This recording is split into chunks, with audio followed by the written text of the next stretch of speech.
Mara zote nimekuwa nikiwafundisheni somo la mapato na matumizi na jinsi gani kutumia fedha ambayo umeipata. Mmejifunza nini kwenye ujenzi wa hili jengo mpaka hapa? Okay. Mimi nilichojifunza leo hii mpaka hili jengo letu linakuja kukamilika, cha kwanza ni matumizi ya hela, kubana hela.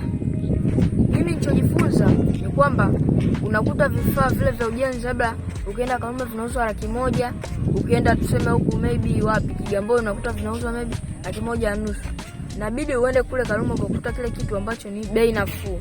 So unaenda kule kwenye kitu ambacho ni bei cha gharama. Hapo kwanza mimi nashinda kwa kubana hela yangu mimi mwenyewe. Ile fedha baada ya kuwa umeibana unaweza kufanya kitu gani?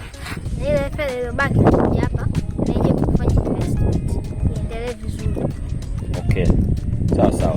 Itakuwaje kama nitakuwa sipeleki chakula kwa watoto nyumbani kwangu, au labda na wafanyakazi nimewajiri siwalipi mishahara, afu ile yote anakuja naichukua naenda kupeleka kwenye ujenzi. Nini kitatokea? Cha kwanza hapo kutatokea ugomvi. Sababu hujalipa mshahara. Kwa nini hujalipa mshahara? Sasa kwa tumejifunza nini sasa hapo, kwamba tufanye nini ili tuhakikishe kwamba tunaweza kuwa tuna ofisi zetu au biashara zinaendelea, lakini wakati huo tunafanya maendeleo.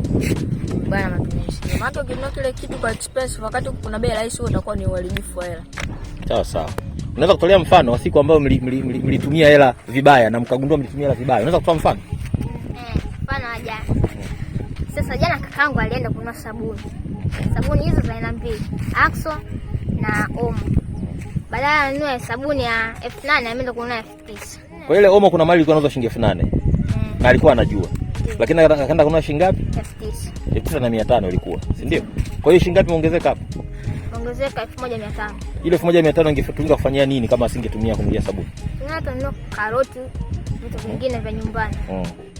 Kwa hiyo maana hela iliyobakia unaweza kuitumia kufanya jambo lingine la maana, si ndio? Basi hilo ni somo ambalo hata kwenye ujenzi hapa tunafanya vitu kama hivyo. Lakini watoto wasikae na njaa, wafanyakazi wasikose mshahara, kila mmoja awe na amani, lakini ujenzi ufanyike. Na ndio maana tunajenga taratibu.